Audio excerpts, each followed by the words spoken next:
It's gonna be a cold jam tonight. What's up, everybody? Happy Friday! Woo! Started you on your way to dinner. Oh, the Tavern on Rush. That's my favorite restaurant in Chicago. What's up, family? Listen here. Y'all come on in here and let me introduce you to my, I think. I got to back up. Come on now. There we go. Now we see. Whoa. You sitting there like, whoa. What is this? What's she doing? What's going on, everybody?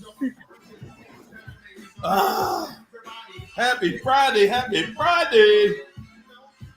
Man, I took a nap.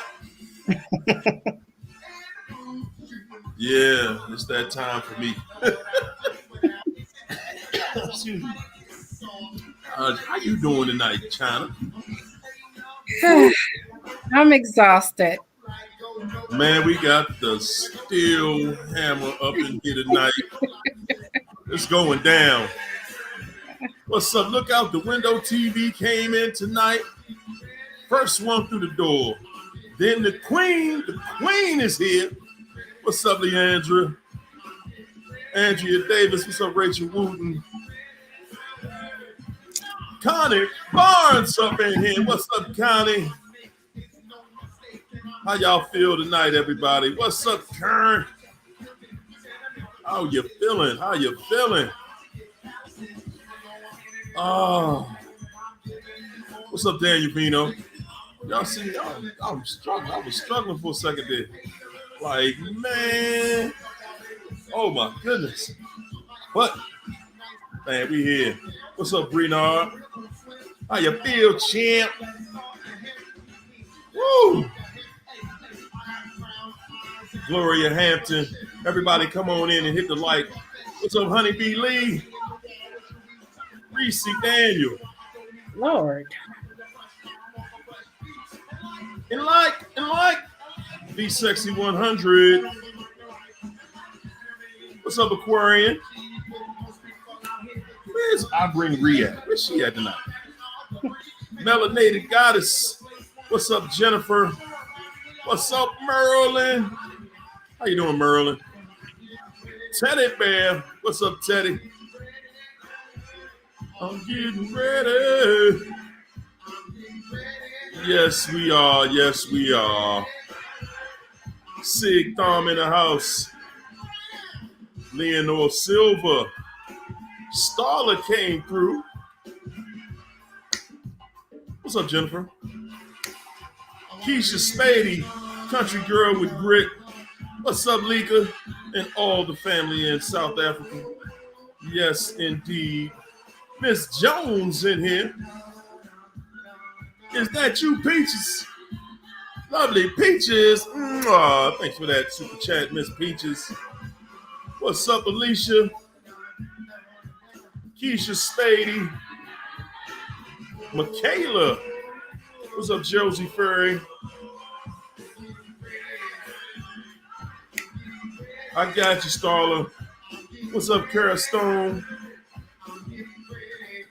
Miss Jones. What's up, Holly? How you feeling? Leonore Silva. Janet Lang. What's up, Russell Martin? How you feel, champ? Yes, indeedy. Woo! What's up, Nenham C? I know how you pronounce that, so I'm going to say the C at the end. You dig? Woo! It's Friday night. Yes. Y'all know what time it is. Y'all know what we going to do. Yes, and yes, we are. What's up, Keisha the Survivor? She's a survivor. Not gonna give up. What's up, Mo better. Yeah, Shanerica. Ooh, Cornella. How you doing, Cornella? What's up, Kara Stone? L Boogie. Oh my goodness. I think in my past life I was a DJ from New York. How about that? Oh God. What's up, Monica Tate? Tracy Baby Bell. Connie Barnes in here. JMR. What's up, Milan? Black Butterfly, Alicia, Miss Jones, Phil Brad. What's up, champ? How you feeling? I got them. We got them all. Everybody, as y'all come on in, y'all know what to do. Bing, bing, bing, bing, bing. Hit the like button. Like the like button, okay? Hit that like button so that, you know, we ain't got to keep saying it. Yeah. That's what it is. What's up, Linda Rose? Well, we made it through another week. Yes, Yeah. we did.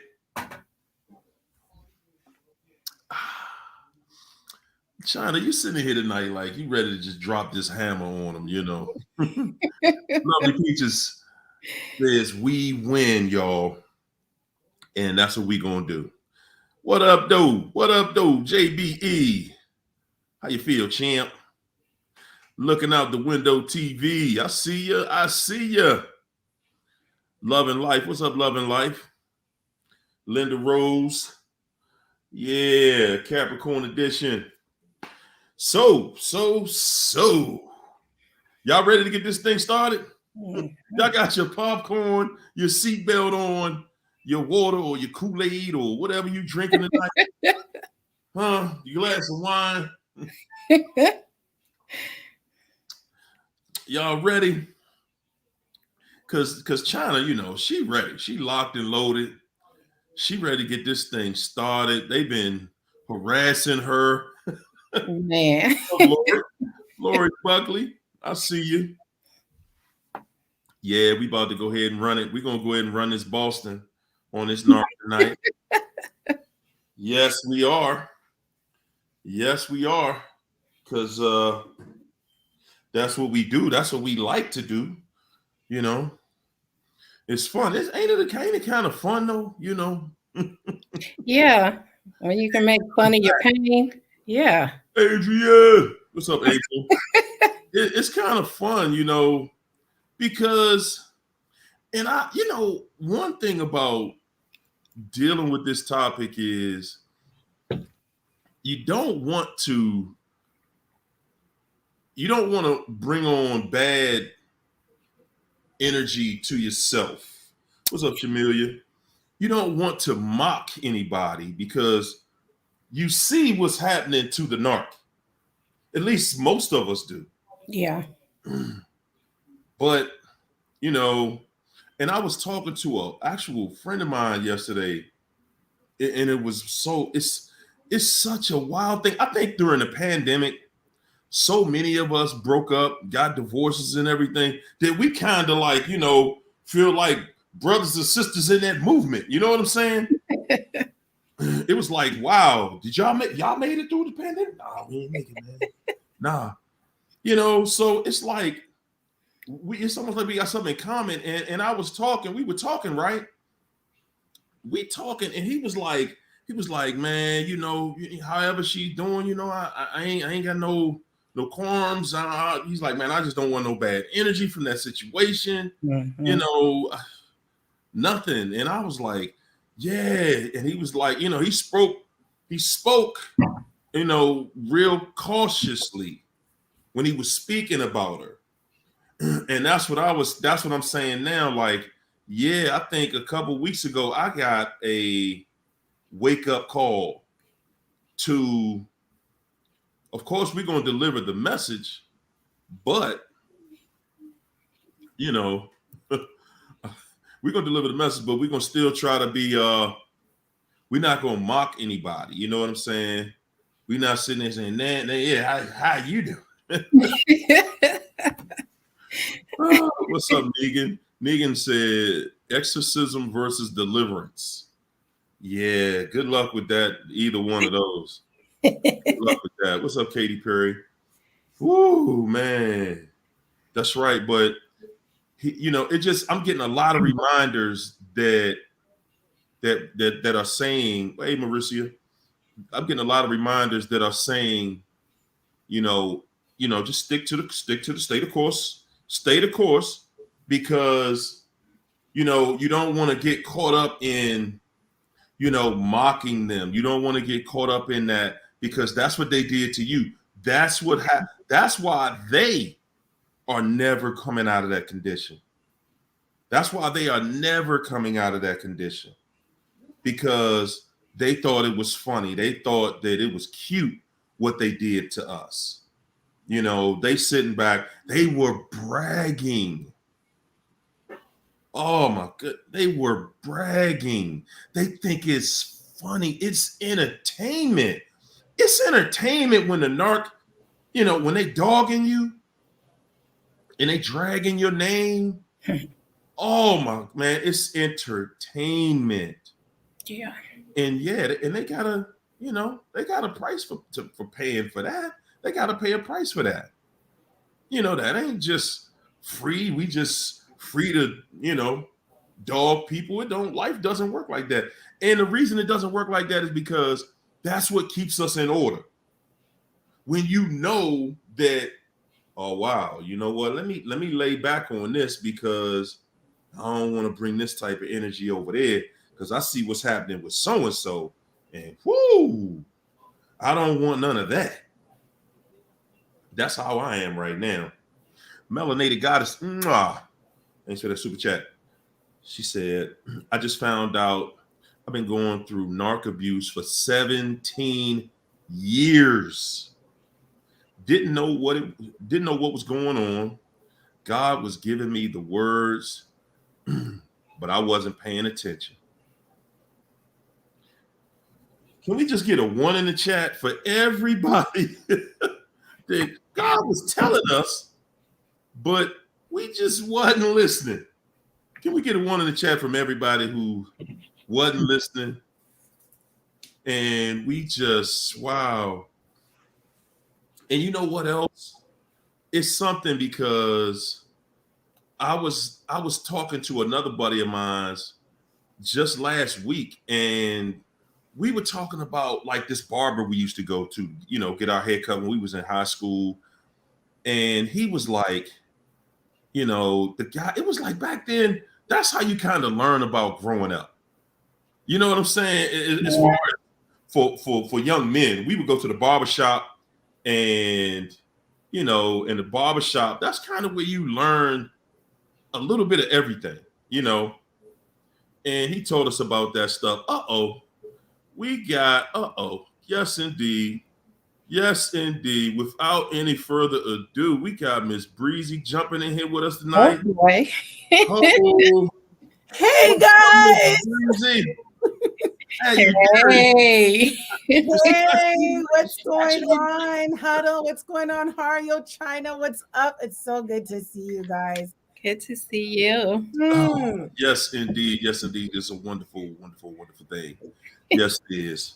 I know you guys are in some deep conversation. I don't want to interrupt. I just want to join at whatever appropriate time. Oh man, we're gonna do what it do, we're gonna do what it do.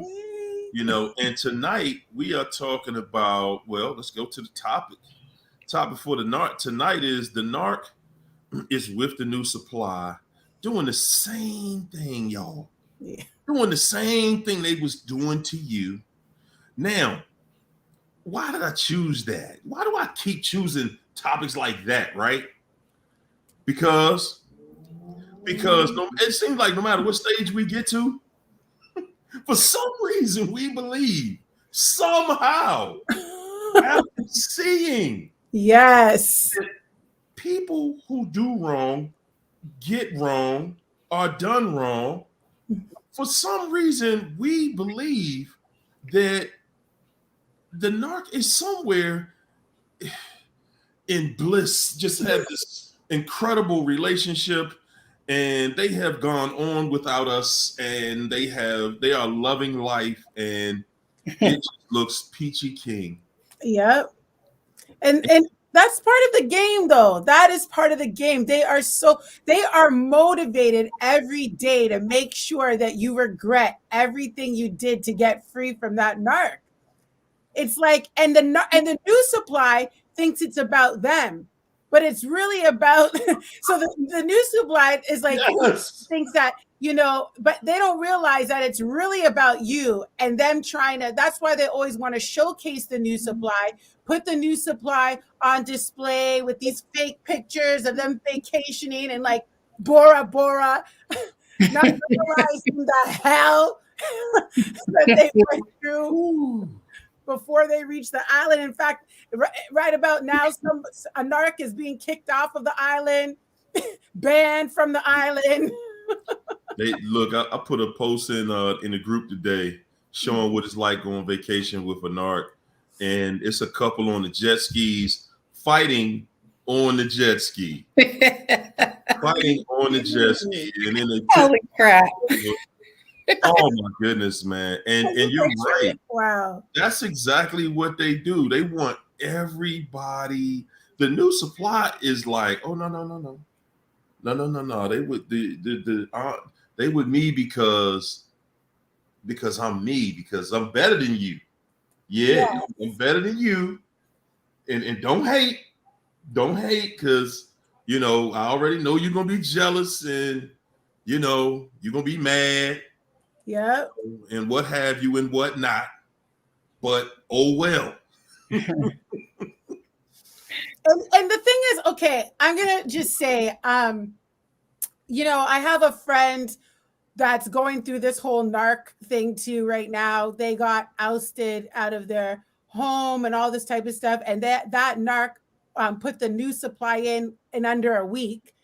And the new supply, this is another thing. The new supply looks nothing like you, does not even compare anything. It's always like the question mark, like, what? Who? Like, what the heck? Like, it's so far off, right? I'm not saying that people have to have a type, but it's like so far off. And the new supply is so frustrating because the new supply thinks they're fire, like thinks they're amazing, not realizing that the narc is like feeding their ego so that they do the work of taunting you. Right. Because they're looking at you and they're saying they left you for me. Whoa, I must be like that. I must be like that. Look, they left you for me. I must be like that. Yeah. Matter of fact, I am like that. So, my girl Melanated Goddess said she wants to know if her and the narc just broke up. She wants to know if she got his clothes because he owes her money. She's saying, should I just give him back them clothes and just be done with it, take it as a loss, or hold out? What y'all think? Yeah, definitely. Because as long as that person owe you something or have something at your house, that's an excuse to come back. So get rid of it. That's exactly right. I guess I guess also it depends on what, like, I'm a firm believer that you don't take anything from the narc. I'm not a tissue, like nothing. Go ahead. You're like, I'll use my hand. Like, you don't mess with it, At the same time, though, like when I think of it on a more macro scale of, you have a home or you have to fight in court. Sometimes you have to fight. Like when it comes down to like your children, like when they're taking, because these people will take money out of the mouths of your own kids or their own kids. Ooh, right? So there's times where like you've got to decide, am I going to advocate for myself or my children or whatever in your life, because the cost is like, no, like this person, or you have a case. Like, for instance, I was willing to leave my whole situation, and I did, until somebody's like, you have a case here. And thank God it worked out for me by the grace of God. But if I didn't have that person to say, no, you got to fight for this. Like, I don't know. So it's like, so it's kind of like situation is situation. Yeah, yeah. And she's saying like the narc always treated the new supply better. And I'm like, yeah, you know, it's the beginning. I mean, well, it's not that it's not totally the beginning of it, because I firmly believe a narcissist, before they leave you, that new supply is aware that this person is toxic. Yeah. They didn't just leave and, oh my goodness, I just met this person 3 days ago and now I'm leaving you. You know, a narc is stupid. Don't get me wrong. They do some stupid stuff. That's who they are. That's what they're about.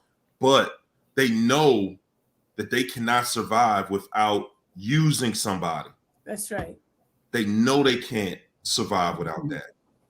So they're going to be very cautious when it comes down to, you know, making moves like that. And I still would say, you know, look, you know, at the end, it's over. Yeah. If you want to get over this, if you want to be done with this, then you are going to be the one that makes it over.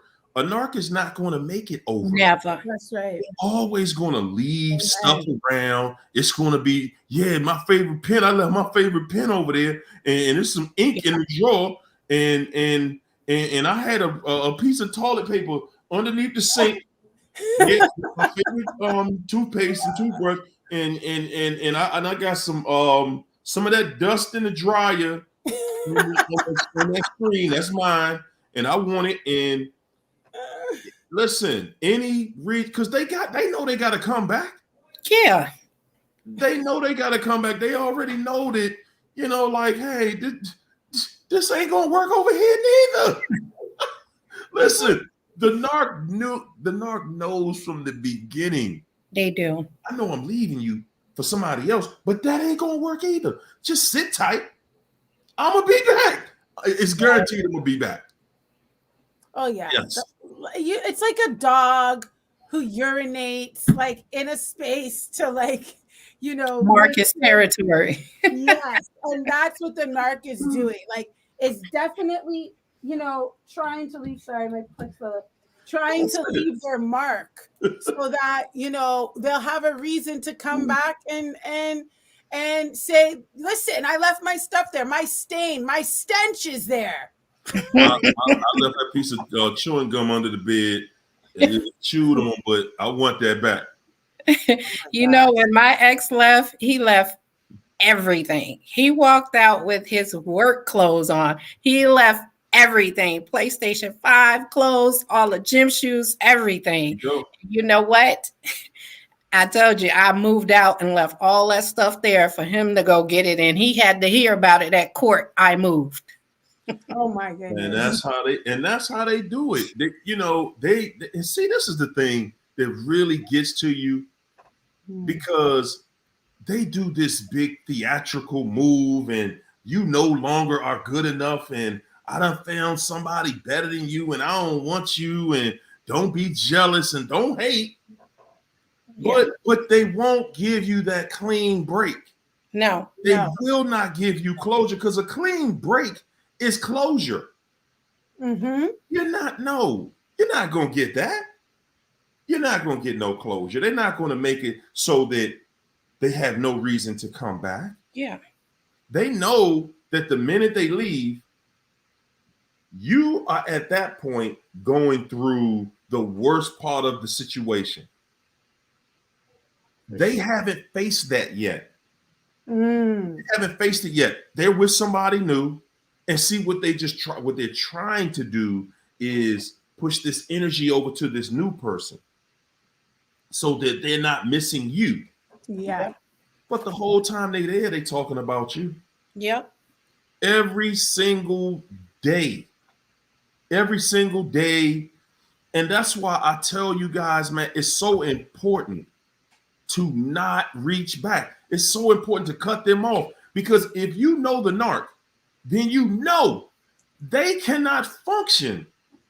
They cannot function without stress, without arguments, without games. That's right. They're not in a relationship if they're not playing games with you. Yeah.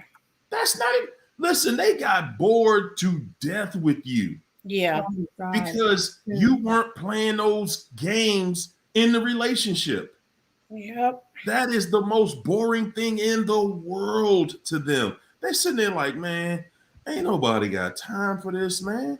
I wanna be, it's Friday night. I want you to wonder where I'm at tonight. Exactly. They want to turn up with a fight and you know, glass smashing on the walls and some blood. There you go. That's life to a narc. And guess what? And we be sitting there thinking that, nah, man, most of us sit back and think that they are somewhere out on some romantic date with the new supply, and they're just in love, and it's just blissful. And listen, y'all. After they have become intimate with that other person, all of that romantic stuff that you are thinking that they're doing, I promise you, you lost your mind. You know, I promise you. You know, I want to say this too. A lot of times the new supply would do all that stuff just to get them. They'll let them stick it anywhere, do whatever they want just to get that person. That's right. Oh, I mean, and then sometimes that's why the new supply hates you, because they had to compete with you for your spot. Oh, it's so true. That is facts right there, China. Big facts. Hey. And you don't even know that you're being compete. Like, it's weird because remember, it's not like these guys have, or these women have, you know, one new supply. They're like juggling like 3, 4, 5, 6 supplies. So you don't even realize that you're the common enemy to like 6, 7, 8 other people you didn't even know. You might have been focusing. I guarantee you, some of you are focusing on what you think is the new supply, not realizing that there is so many other supplies. That's just the one that they've been able to entangle, to use, to speak to you. You know what I'm saying? Yeah. Like, it's part of the delusion. This is why, like, you can't even watch that stuff, because even what your perception is, even what you think it is, it's never what it is. Never. It is never what you think it is. Whatever you think it is, I mean, I'm telling y'all, I have learned, and I've learned even through my own situation. Yeah. It ain't even close. It ain't even close to the way they described it. It's nowhere near. Because see, at the end, they get real boisterous and they want to tell you that you ain't this and I've moved on and I got this and that and I'm with, oh my goodness. When you see what they really went to, and then sometimes people think that, well, the other person had money too. So, you know, it was, and you thinking that it's money. Yeah. That person might have money. They ain't spending it all on the narc. You can't have money and spend it all too. Money don't work like that. It just don't, y'all. Yeah. Woo, man. Sig Thom said, dirty, rotten, filthy stank. He said, Sig Thom said, stank. Cruddy. Yeah. Devils. What hurts is because that short-lived love bomb stage was incredible. Now someone else is experiencing it. Yeah, it was short though. It's like a roller coaster. It'd be fast, but it's full of adrenaline. You know what I'm saying? And that's the thing. Like it has you questioning because it's so intense, right? And it's got that whole, like, what do they say? The serotonin starts flowing, and you're just like, oh, you know, you're delusional. You've got no contact. I mean, you've gotten love bombing delusion, right? And this is from then, like, that buys them time to continue to figure you out, figure out what you have, figure out what's in your bank account, figure out what you like, what you don't like. They are studying you through the love bombing stage. This is why, Man. honestly, this is why if you do come across that and you are in like confusion, maybe you're dating or whatever, you really have to hold your ground and not and see how long this persists without giving that person like that affirmation, like, oh, that was so nice. Like, you'd be like, oh, thanks. Like, you know what I mean? Like, where you're watching what you're pouring out. Do you get what I'm saying? Like, what you are letting the narcissist know, or potential narcissist. Because as far as I'm concerned, guys, I hate to say it, it's the year 2023. Even if you're watching this 10 years from now, it'll be interesting to see. But as far as I'm concerned, maybe eight out of the 10 people you're meeting Man, hey, Leisha. is a narc. Man, and you know what? So many of us do not believe. So many of us are trying not to call all these people narcs. And I'm sitting here like, man, we not calling enough people narcs. Yeah. Y'all not seeing this world we live in is foul. It is. How can you not see more? We be wanting to believe that most of us are, are angels, not devils. You know, aren't we? You better stop banking on you believing that most of the people in the world are just good people. Because now that we got cameras everywhere, you're seeing every single day, even though they highlight the negative. It's true. It's enough to highlight all day and all night, 24/7. It's enough craziness going on. It's crazy. And this is why even that scripture that says everything done in darkness will come to light. That's so relevant now, because people are not who they appear to be. I mean, it's been like this, but it's on another level now, because before you would hear things, before people would start rumors, before, like, maybe the smear campaign was all you needed to really sway people. But like Hario said, you have cameras, you have social media, you have people getting sound bites and snippets of conversation and posting. Right. Like, if you are, I think the most recent thing that I saw was Russell Simmons and his daughter, right? And like, you have this generation, this generation coming up that grew up, whether it was with MySpace or Facebook, Instagram now, Snapchat, like all of these things now, you have people that are, it's used for evil for sure, but you have people that have had enough and they're going publicly. And this is it's good and it's bad, because at the same time, like, there's two sides to every story. But if you are doing wickedness, or if you are a narc and you're in denial, like, this is the time to repent, if that's even possible, because you will be like, it won't come out 20 years later after you're like 6 feet in the ground. It's coming out now at the pinnacle of your career or your situation, and you're going to watch everything come burning and falling down. Hey, you're seeing it. It's out here every day where, you're seeing these people, and you saying you can repent, but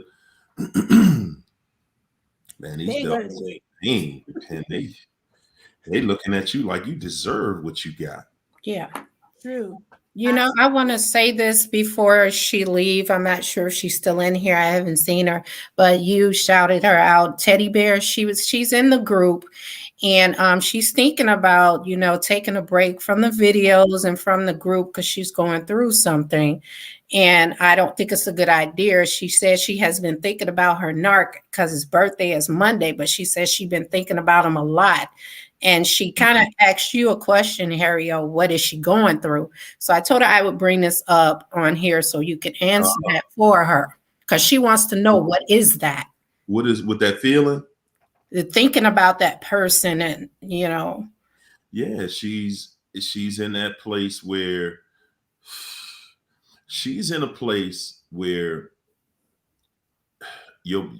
honestly, we all drug addicts, people. That's how you got to see it. And we want to we all are addicted to that dopamine.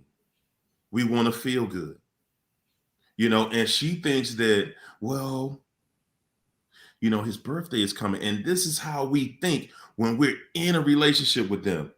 you know, their birthday is coming and I gotta make it special. I gotta make it special so that, you know, the narc can't say that I wasn't there for them. No, she's been no contact for a year, almost in July, but she's having these feelings and stuff. So I want to add that. So yeah. Mm-hmm. That's what I'm saying. She's having feelings. She hasn't been around him. But still, his birthday is coming. She's used to being there. She's used to making a big deal out of celebrating him. Yeah.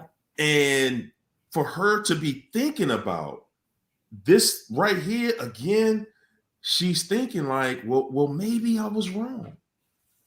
Maybe he's not a narc. Maybe this is stuff I'm making up in my head. See, this is you attacking yourself again. Yeah. Yeah, and that's what the narc teaches you how to do. That's what they were looking for when they met you. Somebody that's going to take the blame and then turn the blame on themselves and apologize. So, excuse me, as she's thinking about it, she's like, well, you know, well, maybe, just maybe I was wrong. Maybe I can, you know, maybe we can see if it's his birthday, you know, maybe I can, maybe just for his birthday. Maybe just for his birthday, we can get back together, or I can do something for him, or something. Because she's used to celebrating him. She's not looking at right now. You just walk past everything you went through. You just walk past, excuse me. You just walk past the reason you guys are no longer together. You just said, hey, I know we're not together, but you know what? It's been, whoa, good God. And it's been so peaceful in my life.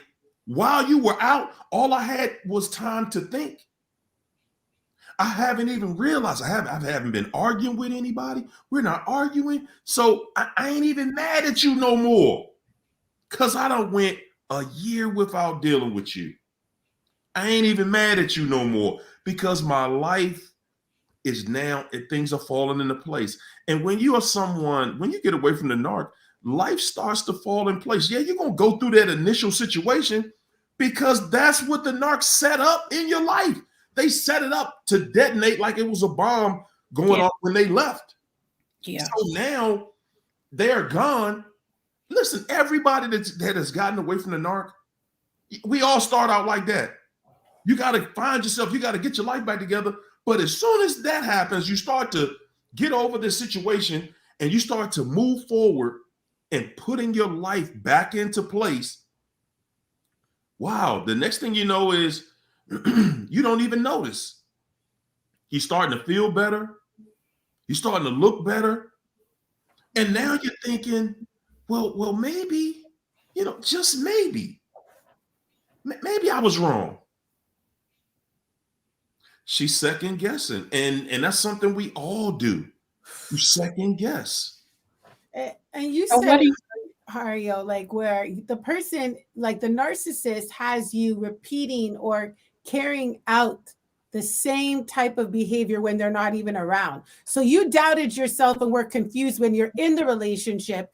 And now you digress to that way of thinking again. This is the thing though. Feelings are not facts. Right. Like just feelings are literally not facts. You can feel sad and be missing that person today. And then 2 days later, get caught up in something else. I think it's really good what you showed us, Hario, right there, because you said, finish the narrative. Okay. You go check the narcissist on their birthday. And then what? You write your story. Okay. Because at the end of the day, the fact of the matter is, just like if this is a drug, and I believe it is, the narcissist is the catalyst of your drug addiction, right? Then guess what? You got to say no to drugs. When you feel like getting high, you got to say no. When you're lonely, you got to say no. When you want to celebrate, sometimes some of you, things are going so well, you're used to celebrating, I guess, the victory, if you will, only when you were in the relationship, think about the times when you thought, oh, I'm going to go home and tell the narcissist I got a new job. And you thought, you would celebrate, only for you to tell them. And in that moment, boom, they're like, who cares? We got bills to pay. Like there's no celebration. So Right. my sister, I'm telling you, Teddy Bear, is that her name? Yeah. Teddy, okay, is that, listen, whatever you think, okay, whatever you're feeling is not facts. You will go in. I don't even have to hear about it. I don't have to hear nothing, because the minute you go back, it's going to be nothing that your imagination has conjured up. Yep. It's going to be harmless. It's not going to be harmless. It's a problem. So what is the advice? Because I really don't think it's a good idea for her to take a break from these videos and the group, because no, I think that sometimes when you talk to other people, they'll tell you, well, you've just been looking at all these videos and that stuff got you going crazy. And now you're thinking everybody's a narc. Well, that's what narcs want you to do. Exactly. Listen, that's basically the 18-year-old that's going to the junior high school saying, hey, y'all, don't listen to those teachers talk about don't do drugs. I got what you need right here. And I'm look, this one, the first one is free. Yeah. They don't want to see, again, narcs don't want to see you getting better. People see you getting better. People see you starting to move beyond this. Why would you stop doing the thing that is helping you get healthy? Why would you stop doing that? Why do you think that so many people in this chat have been here for years? Because why would I cut off the one thing that makes me feel better? That's helping me. And it's not just about feeling better. It's about giving you understanding of what you are dealing with. One of the most complex things that we deal with is misunderstanding what just happened. Nobody giving us any leadership or guidance on what really happened and what this person is really thinking. Even when you go to sit on that couch with somebody, it's like they're not really drilling down for you. They just kind of let you let it out. So when you have a place you can go and you can really get some solid answers, and you're saying, I'm gonna just step back. I mean, I get it, because it happens, because so many people do it. Yeah. So many people do it, and then you see them later, because you're gonna feel like you backslid. You're gonna feel like, wow, I just went right back into this. I just broke no contact. And when you're not in a place where you can actually see your progression in life, then you start reaching out and you start wondering, like, what's going on with me? What's going on in my life? Maybe I'm watching too many of these videos and I can't get past this. You're not going to get over this tomorrow or next week and stop thinking about the person. Listen, that's not going to happen. You didn't get in it in a day. It didn't take you 2 days to feel it. You're not going to stop feeling it in 2 days. That's right. And what you're doing here is you're learning how to not be in pain. You still think about the person, but there's a difference between rumination with pain and rumination without. Exactly. So, being in that situation, you can be right back in that, and again, like I said, I see people that come and go weekly. It happens. But at the end of the day, it's like, hey, man, you'll figure it out. Yeah. Yeah, she'll figure it out. I mean, I want to encourage her to do what best fits her. If her spirit is telling her to move in that direction, I'm saying your spirit is telling you the right thing. Whatever it's telling you, your spirit is telling you the right thing. You know, Sorry, go ahead, Jen. and I told her that I said we were in love with these people, and of course we're going to think about them. It's just what you do with those thoughts that matter. Right. Yeah, it's hard because, I always say it like this, and I talked about this on my channel, but your mind's playing tricks on you a lot of the times. Ooh. Really is. And when things are not, and this is nothing to be ashamed of, this is just the process of healing and the process of getting back to you, because it's almost like you've had an outer body experience where where it's like, how do I get back home to me? How do I decide what's best for me, especially those times where it has, like, you can be gung-ho for the first few months and reach like the 6-month mark, and it's like, oh my gosh, like, what am I doing? Is like you start hitting some difficulties, you start hitting some realities, and you're just like life realities, and you're like, oh my gosh, maybe I'm not gonna make it. And I mean, this is why you have to not just pray the storm away, but go through it.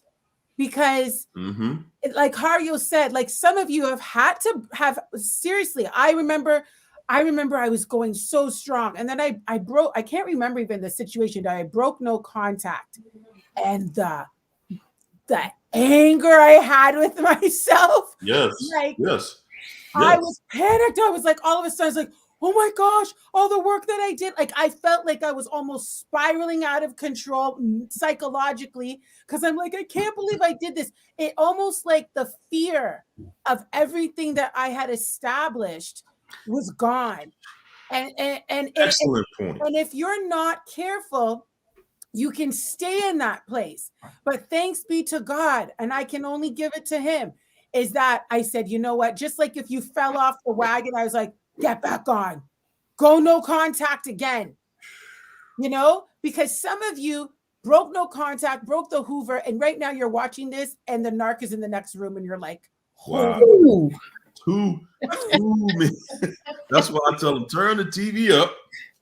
So the narc, that's why you gotta keep watching this channel to keep you guys. I like how you broke that down, because, and I'm gonna tell y'all this, so last weekend I had to be face to face with the narc. Really? Ooh. Wow. Family stuff, right? My son had him and his girlfriend had a baby shower. Yes. Congrats, by the way. So I was in that same frame of mind, like, okay, one thing I'm not going to do is regress. That's just not happening. And my son came to me. He was like, Dad, we got to take a family picture. I was like, all right. Me, you, and your girlfriend take a picture, and then you could take one with your mother. Because I ain't doing nothing with her. Wow. Anytime I saw one of the, it was her and her sister and cousin and stuff.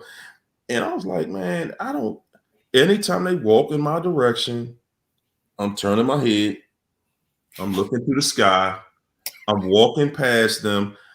I don't care if somebody said, because of course they're going to say, he can't even look at you. Sure can't. I sure cannot, because what I'm not going to do, I'm not even going to take a risk on regressing back into a conversation. Yeah. How can I justify a conversation with somebody like that? Wow, that's big. Okay, can I just trying to go ahead. I'll hold my. I didn't want to say anything. Okay, you know what I was thinking? Okay, real talk, because we're so transparent here, right? So this is the thing, right?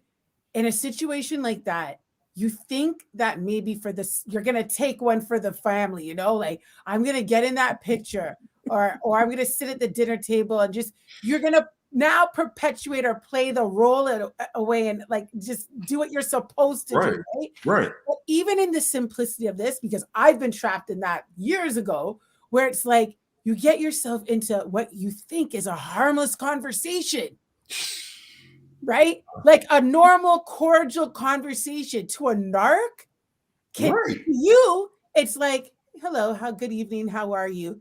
To them, you just literally gave them your soul. Yeah, you did. Yeah. And you did. Yeah. Because, and they have a right in their and I'm mind. saying, I knew that. I went in there. I'm gonna tell you, I'm proud of myself. I'm proud of myself because, and I say that because it's so easy to get caught up. And the event was beautiful, Mm. and we were taking pictures, and they saw us taking pictures, and then they come running up to the stage. Okay, it's their turn. Go ahead.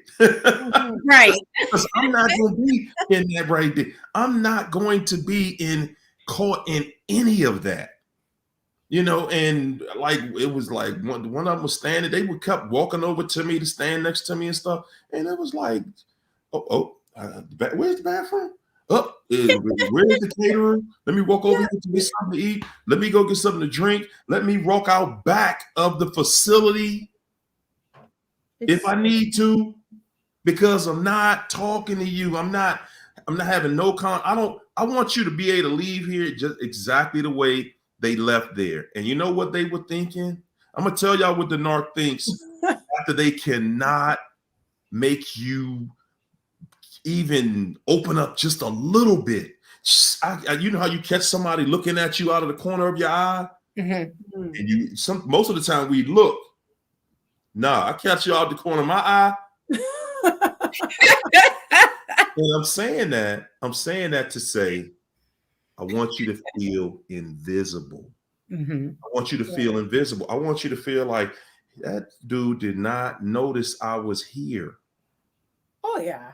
And before you even got there, Hario, they're like, what am I gonna wear? Come on. How am I gonna do my hair? What am I gonna like? Even down to the mannerisms, they're probably in the mirror. Like, they want your attention, and they want to catch a little picture with you so that they can say, oh yeah, he was all over me that night. He just wanted to take pictures with me all night. They could have. It's always to feed their narrative, even the littlest thing. So this is why you just have to stay far away, avoid them. And you know, for some of you that, like, even as I hear, I'm like thinking of your son, I think about my kids, I think of the people that don't understand the seriousness of it. And whether they do or not right now, maybe it doesn't matter, but down the road, they will have an experience where they're like, this is why. Yeah. You know? And see, that's all it was about to me. It was about, you know, this is my son's day, him and his girlfriend, you know, this is their day. I am not about to allow anything. I'm not going to allow a dirty look, a comment. If a comment is said, I'm walking out. Yeah. If anything is said, I'm walking out. Guys, and I'm saying, to me, it was a stellar performance. Good gosh, it was a stellar performance. I walked away from that place thinking, wow. And let me say this, because I had not seen her in 4 years. Had not seen her in 4 years, haven't talked to her, and I'm saying it was the best feeling in the world. Seeing her, that she's there, but not seeing her at all, and not feeling anything. Yeah. You ain't hear that part. Not feeling anything. Like, wow, was I really? And this goes back to say again, guys, man, I know I've been pushing this the last couple of weeks, but I'm gonna keep on doing it. Pray for your enemies, man. Pray for your enemies. Pray for your enemies, because y'all don't understand what God is allowing karma to do to your enemies. You do not understand. And you see them, and you see them going through different things. You know, I know for me, I wanted to just make sure that I was able to just show that, you know, I have no feelings. It's not that I want you to feel like I still got harsh feelings. I don't. I have no feelings. Okay. This is a blank sheet of paper here. You know, it's nothing to say. There's no explanation. Yeah. I don't want to hear no explanation. I don't have an explanation. I have nothing to say to any of them. Yeah. And I think that me and her sister was cool. We was cool. We never really had any falling out or anything like that. But at the end of the day, that's her sister. Yeah. Yeah. So, you know, it is what it is. It is what it is. You got to say deuces. You got to say deuces to the family. You got to say some people struggle with that. They're like, but I'm so cool. I'm like, listen, man, when you see it, like, for instance, what you're saying, Hario, when you see how far you've come, when you see like the journey, why the heck would you want to turn back? Wow. And this is the thing. You ain't friends. Listen, I tell my own children, I'd be like, that person ain't my friend. That's it. Friends. That's all it is. It's crazy. Like, you can't listen at bare minimum, because hear people say, well, we're still friends. No. Never. And I have to say to my kids, I'm like, what is a friend? Tell me what a friend is. Okay. They taught, let them to think, like, just think about it. For those of you who are thinking about the atrocities you've experienced, there's no reason you can make up or conjure why you would be trying to be best friends with the devil. Come on. You treat them like they treated you during the discard, unworthy of a conversation. That's it. Right? That's it. And you know what? That right there, like I said, my son was like, hey, Dad, bruh. He already knew. Pops is not. Pops ain't messing with that. He ain't doing nothing. No part of that. And I'm saying this, guys. I thought that I lost my relationship with my son. I thought that was just totally destroyed. I thought I never would get that back. Yeah. And God gave me that back. Amen. And I believe that was just out of obedience. And I'm saying that for me, no, I wouldn't let anybody, come between that again, because I already know. If I something as simple as a picture, that's simple, right? No, it's not. That's a sign. That's a sign that I'm open to more, to communication. That's a sign. Hey, hi. Nah, man, I'm not giving anything. The answer to everything is no. Do I want $1 million from you? No. Hario, what you're saying is so 100, because I went through a divorce that took 4 years. Still at the years. 4.5 years now, right? And spent a lot of money winning. I'll say it like that. Years. And not to put it all out there, but I'm just saying, even at the end of all that, the narc is still trying to approach me to ask me for what they wanted in court. See what I'm saying? Because it's like, look, it's like, dude, we in court. Why would I go through this process? Exactly. Why would I go through this process, fight you, whip you down, got my judgment, everything, win, and then 2 months after the judgment comes in, you're like, hey, I got an idea. You can help me by doing A, B, and C. And I'm like, what the heck? It's not normal. It doesn't matter if you say no. It doesn't matter if they get arrested. It doesn't matter if they get a court order. It doesn't matter if they have a protective order against them. Like, it doesn't matter if they get garnished. It doesn't matter. Their mind is fixated. It is on it's obsession. They're obsessed with you, and the thought of taking something that doesn't belong to them from whoever's available. It's not even personal. they call, that's why they will call you, and they will call their mama, and they will call everybody else. They'll call the person they met on the road the night before. Right? Yeah, I mean, honestly, man, it's just that serious, y'all. Can I just say one more thing? For those of you who think are taking it personal, like, listen, that narcissist might be hoovering you and saying, "Oh, it's my birthday." They sent that message to 20 other people. They don't care if you show up or not. They're sitting there. They want you to think that you care, to make you look like a fool when you call back or when you show up. They'll be like, "Look at this fool." They'll have no respect for you. There you go. And you know what, Alicia? I thank you for making that point right there. That's exactly what they're going to say. So, Teddy Bear, you can try, but the first thing the narc is looking at, and the first thing the narc is thinking is, "Oh man, I knew I was going. Because you weak. That's why I got you back. That's why you can't resist me." That's what they think. They literally think in their mind, "Yeah, I knew it. I knew I was going to have you back again. You can't resist me." Yeah. And that's why I said, and for me, and guys, y'all know this microphone it's going to test you. This microphone right here, it's going to put you to the test. You're going to be tried and tested. And I'm saying, how can I sit here and tell people every single day, no contact?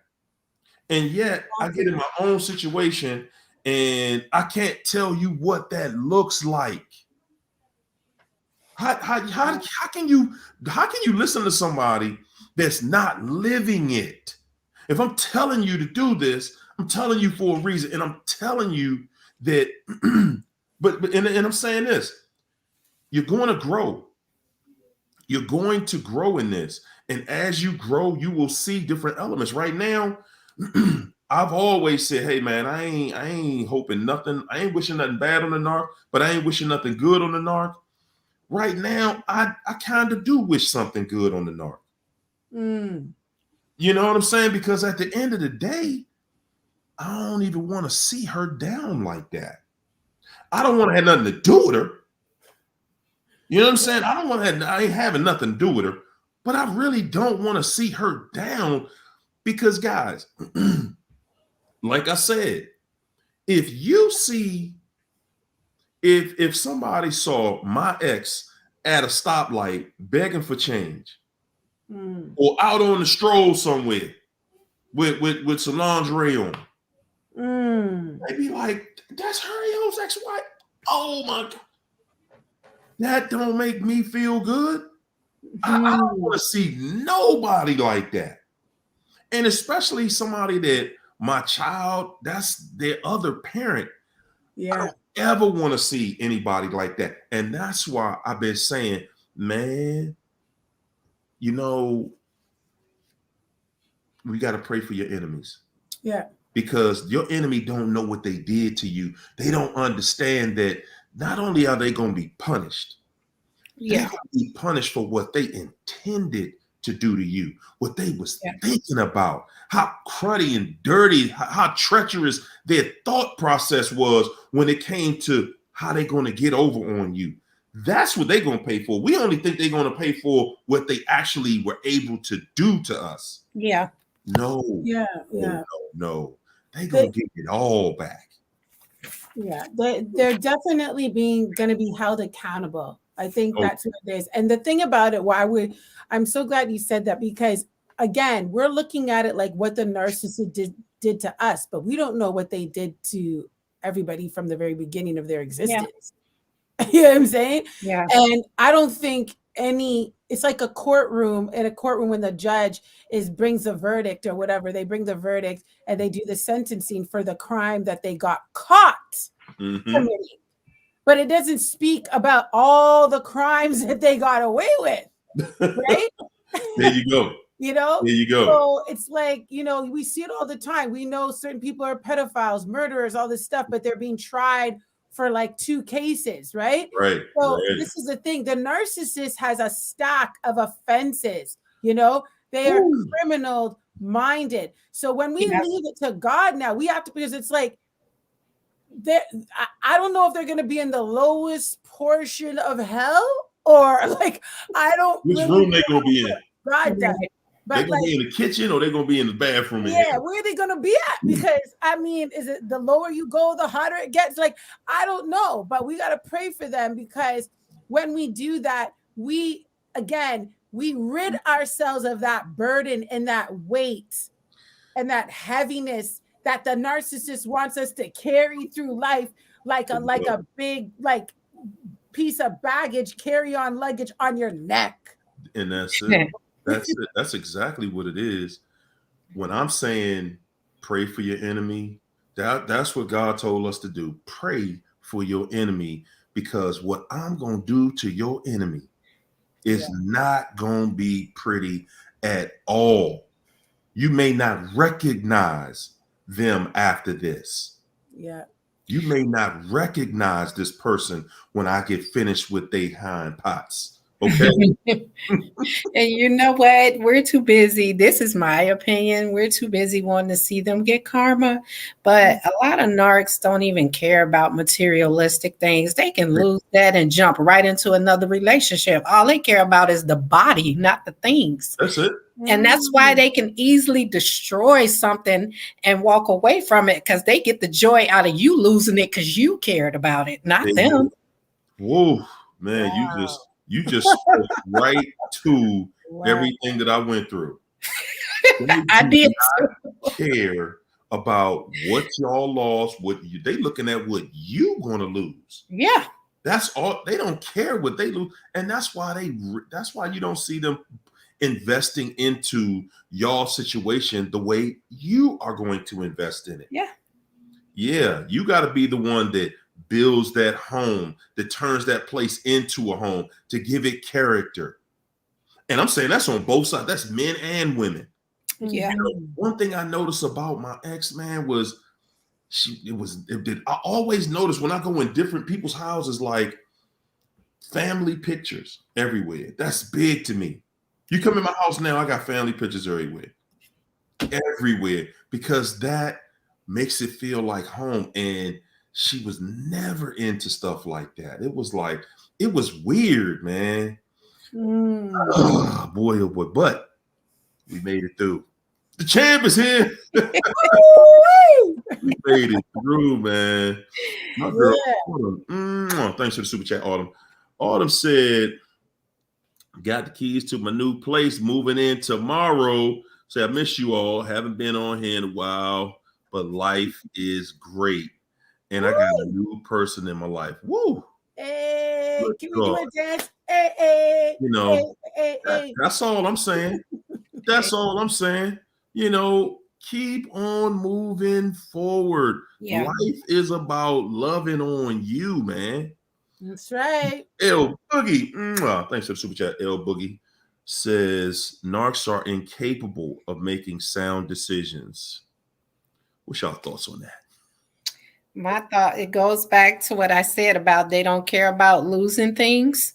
That's part of not making a sound decision. And the thing is too, like, they don't care, but they care to the extent that they don't want you to laugh at them. That's why they don't want to see you, want you to see them lose these things, because they don't want you to laugh at them. Like I said, you know, a person that I dealt with, I knew he lost his job. He just got put on child support, and now he just lost his place. And he used to be loud around here, and he just tiptoed on out of here. I didn't even notice. It took for me not to see him a while to notice he was gone.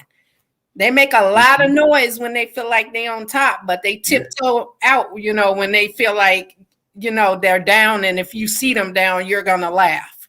Look, here's the thing. They think they're making sound decisions, right? Because they believe they're making sound decisions because they're constantly trying to con and bamboozle people. But what happens is when they hit that brick wall, you know, that's when they're like, what did you do? What did you do? It's somebody else's fault. And then they're on to the next thing and on to the next thing. The narc has no vision. The narc is blind. And the blind can't lead the blind. right? And so they're sitting there, they have no vision, they have pure like wicked thoughts. Every idea is rooted in a form of wickedness, whether it's greed, whether it's, you know, just to deception, whatever it is. So it can't prosper. And and like you said, they get over stuff because they're just used to putting on another persona, putting on another mask, taking on another lifestyle to gain what they can until they lose it all again and start over. Yep. You know, that's one of the things that people don't see about narcissism. You see the narc and they look like they winning, but what you don't see is the fact that imagine life. Imagine every time you come up, you only go up just to crash back down. Wow. And that's all the narc is doing. Every time they get anything, they only get things. They're going to have ups in life. They're not going to just be down the whole time. They're going to have ups in life, but they're going to have ups in life just so they can crash again. Yeah. You know what, Hario? They can't see blessing. Because if you're on a downward trajectory and you recognize blessing, you stop, catch the blessing, receive it, and be like, okay, I'm not going to screw this up. There you go. This is God. Some of us have been in that situation where you thought you were being discarded and abandoned, but then you're like, oh my gosh, God, like, look what you're doing in my life. And you keep on growing and you keep on progressing, right? Because you recognize, wow, the favor of God is with me. I have the right people. My money's improving, whatever it is. But the narcissist couldn't recognize that you are a blessing. Yeah. So it had to, the narcissist can get a job, can win $1 million and be crying about how the world sucks 6 months from now and they invested all poorly. Like everything, they can't sit there and say, okay, I'm good. I have everything I need. No. There will never be a time like, and I'm saying that's what I saw. Mm-hmm. That's what I saw. I saw somebody that's restless.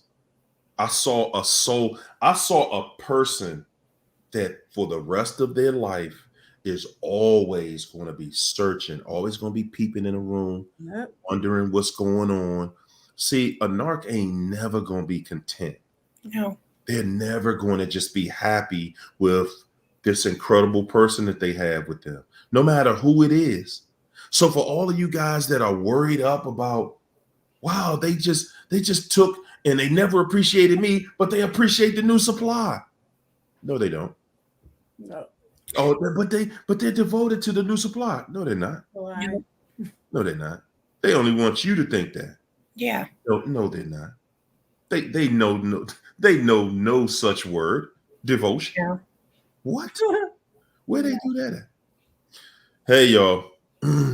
Sick Thorn said narcs go after new supply who are fleeing from their own toxic relationships. They just want attention, both bashing their exes. Right? That's true. I think that's going on with my soon-to-be ex. Yeah. I think she did a smear campaign to her daughter's father because he found me on Facebook and sent me a message. He was like, call me, gave me his number. This was like way in the beginning. And I called him. He was like, why is your husband telling my daughter to call him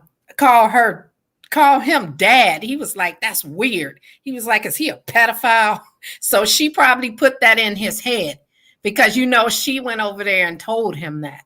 Mm-hmm. Yeah, they're going to keep some confusion, man. You know, it's crazy because they just want the attention because they haven't, the narcissist is using the narcissistic supply to emotionally balance them, like they are literally using whether it be adoration, comfort. It's like a baby with a blanket, they need a blanket, especially during the discard. Don't get it twisted. Even if they discard you, they will never discard you without having a narcissist, a new narcissistic supply, a new supply, on the back burner. it won't happen. They Yeah. need to be emotionally neutralized, or they get comforted through that person. Yeah. Yeah. Oh well, nothing new for the the narc and new supply situation, y'all. It's the same thing. Right. It's the same thing, Yeah, it burns you. It burns you when you first see that, and it's supposed to. The thing that we don't look at most of the time is like, okay, you love someone and they cheat on you, and you find out it's supposed to hurt. Yeah. It's supposed to burn. Yes, that is normal, people. Yeah. Okay, something wrong with you if you can watch your spouse, significant other, intimate relationship with somebody, and it don't burn you in any. You don't feel anything. Come on. Y'all Nice, got man. a relationship going on right there. Autumn said, got my own car, my own place, 3 jobs. Man, F that. Right? She is serious. Like, man, I'm not doing it. 4 mics, 4 mindsets, 4. Said my recent aunt drama, Narc experience got me here. And she used the Bible to keep me a bit longer with that manipulation. Wow. That to me is the worst version, using God's word to invert evil agendas. And don't think for 1 second that the devil ain't in there working in that church. It's devils all in the church. Yeah. Yes, indeed. They all through the church. Yeah. And they there because they trying to catch people that they know are just this. Okay, these are good people. That's a good person. Let me go over there and try to pray for that person. God just told me you need some prayer. These people gonna cut into you, and they don't mean you any good. They trying to intercept any healing that you trying to. They see when people can see that pain on you. Narcs can see the pain on you a mile away. Yeah. They like, nah, no. You're not getting away with that. Absolutely. And that's why a lot of the times, like when you are coming out of this situation, you have to have enough self-awareness to know that you're a target, to know that you are vulnerable. In the sense, you know what I mean? Like you have to know where you are, because I believe that 100%. You might not see it right away. You might reflect back on it, but you definitely exude that. It's like a person coming out of trauma or war. You're going to see certain things on that person to show that they're in a down place, they're in a mourning place, they're healing or whatever. And so you have to be so careful when you go into these spaces, even if it's called a church. Not every church is a church. And you can sit in. Exactly. And sometimes it's not from someone in the pew. It could be the person in the pulpit. And, you start telling that person your life story. You start telling them all this information about you. And then that manipulation is started and you can't see it because you are in trauma. So it's so important that when you are in that place that you're either getting referred to somebody, that has already experienced that person and knows they're a safe space. It's so big in the church. I'm a minister, so I see it all the time, and it's something that we need to be educated on as well, so we can sniff out these darn predators. Yeah. And so I'm glad you said that, because that's one of those things where you kind of had that, you got your eye on it. You can see that you wanna help people that because the narc coming to you just like they come in the chat. They come in and they cut into you like, well, no. I'm here because I'm here with Evangelist Alicia, and they try to use your name and your credibility for their own agenda. And they in there doing something completely foul. You know what I'm saying? And they try to connect themselves to the person in the church who has integrity. Yeah, and they'll use that to cut into everybody else. Oh yeah, and they'll hide, and they'll have. I've been in this situation, Haria, where there's certain people who have wanted me affiliated with their churches. So I come to find out so that they can hide. Because if they have somebody that is endorsed by the people, then it's like you would think it's, you know, it's to hide what's really happening in the back. So it's like, oh, she's there. It must be a safe place. Exactly. To be honest with you, that's why I don't really attach myself to too much as I used to, because those are the things. I remember one time I was somewhere and I was helping this ministry and preaching, and a woman, I met with her, a couple women that told me that the pastor had assaulted them. So what am I supposed to do? So I, of course, like have to speak to them, and you know, then of course I get booted out, which is fine with me. But listen, like we said before, God is your judge.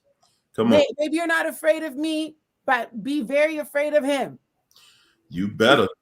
So I see Lori Buckley has a good question, y'all. She said, my narc passed away in February. I'm still watching this show and others longing for him, ruminating, and he's dead. That's how trauma bonded I am with this man. It blows my mind. Wow, he's already passed away.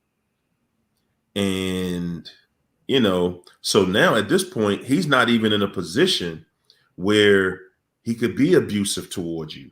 So you don't even see anything bad anymore. You know, but at the same time, you know, death is permanent. So, you know, it's not like you could just turn that situation around and say, okay, well, maybe we could, you know, that's really that situation is really just like, you just kind of holding on to what you want there. I mean, I feel like it's probably like with my mom. I feel like I would never get that closure from her. And maybe that's what she's feeling, that she won't get that closure. But I also want to say, too, that I think that's, in my opinion, I think that's what narcissists fear, death, because they can spend their whole entire life running from accountability. But they have to be accountable before God when they leave here. And I think they fear that more than anything. I agree with you on that. I agree with you on that. They want to live more than anything, because narcs still feel like, you know, I can still get these people. I can still finish this job, you know, and they know that they're not missed. They know that people are looking at them, and basically you just feeling sorry for them at that point. But when you look back at the kind of life that the narc lived, man, goodness gracious. You look, and I'm saying you've gone to funerals where everybody at the funeral has something to say behind at the repast, like, whoa, wait, boy. Yeah, that person right there. I ain't even gonna get started, because that's how they live their life. Everything in their life was getting over. Being around some confusion, starting some confusion, being messy. Everything in their life was about being messy, getting over, doing dirt to people. And at the end of the day, man, people outgrow that type of stuff. You get to a place where you're like, man, I just can't do it. I don't want that in my life. I don't want anybody around me like that. Yeah. Because you see that it doesn't turn into anything that's progressive. And a narc knows that when you get out of the relationship, they know that right now you're in a place where I can't abuse you unless you allow it.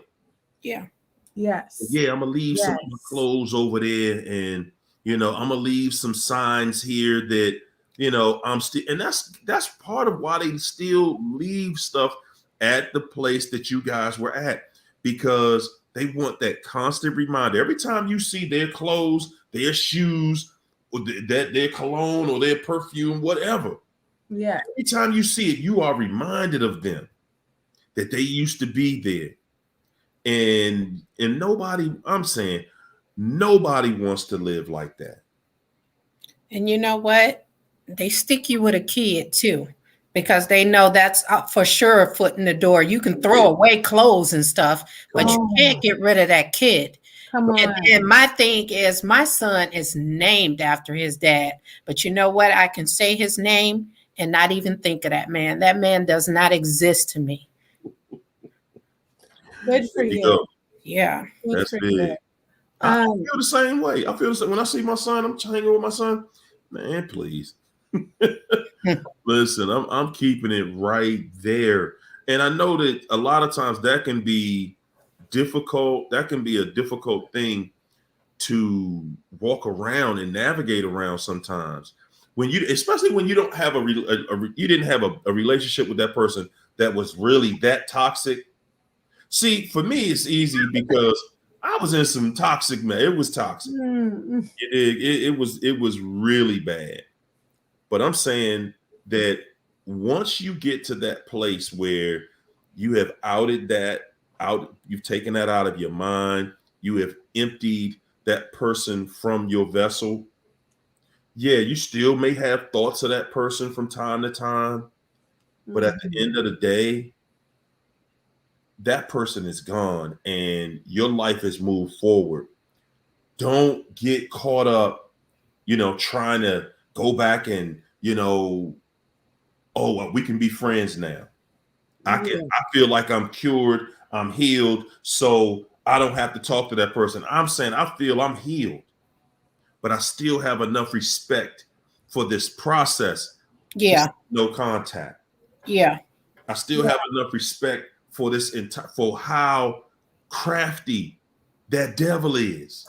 Yeah. To not go over there and play. That is the devil. Oh yeah. Because even if they will take, and I've seen that, because I think it's even when you're parallel parenting, right? Mm-hmm. Not co-parenting, parallel parenting. There are times, whether it's a graduation, whether it's a situation, right? Whether it's picking up the kids, like whatever it is, right? Where like I have this thing where I don't let that person lay eyes on me. If I have to communicate with like a drop off or something, and it's on the phone or a text message, like it has to be written, right? Mm-hmm. Or communicate. But even still, and I'm saying this is me being seasoned, demon slayer, gangster with it, like, okay, like winning all the time. And even I am like, you know what? Sometimes you have to have a conversation. I don't know if the dynamic's different, you being a former husband or me a wife, where I've had to talk, and then, but my mind, I know I'm able to just not talk again. Because what they're banking on is that you're going to feel obligated to keep the conversation going. Like, like if you text, okay, dropping them off 10:30, like at the grandmother's, like da-da-da-da-da. They might come back like, oh, like, how are you feeling today? Like, they'll just try and have a conversation.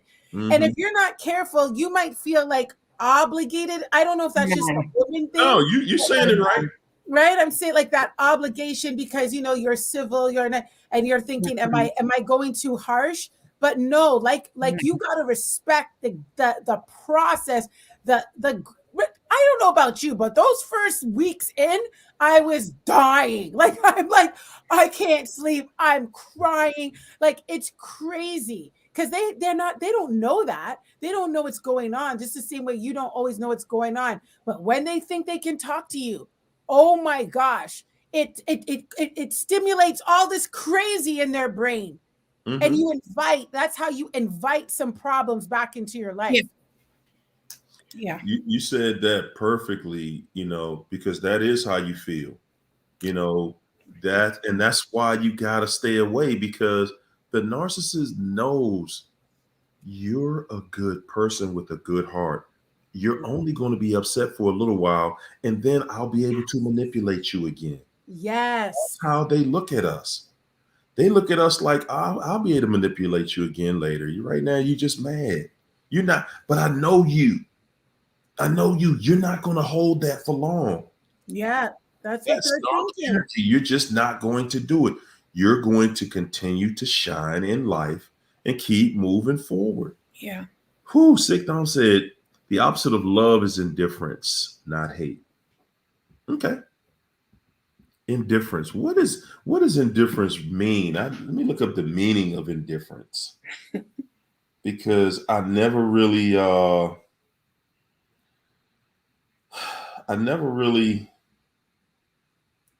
let me see. Lack of interest or concern, sympathy. Just emotionless. Just I'm indifferent. I don't care if you're here. I don't care if you're not here. I don't care if you speak. I don't care if you cuss me off. I don't care. You're so far disconnected from my emotional stance, my energy. It's Right. like if you're there, you're not even like, oh, I'm not going. They're gonna be there. You're just like, I don't care. I'm living my life. See you. Like they can be there. They ain't gotta be there. Pfft, I don't care. Exactly. I'm not getting in it. It ain't. And I'm saying this, y'all. That was one of the best feelings in the world. That was one of the best feelings in the world. Knowing that I could be around that person. And I'm saying no matter who she's with, it doesn't affect me anymore.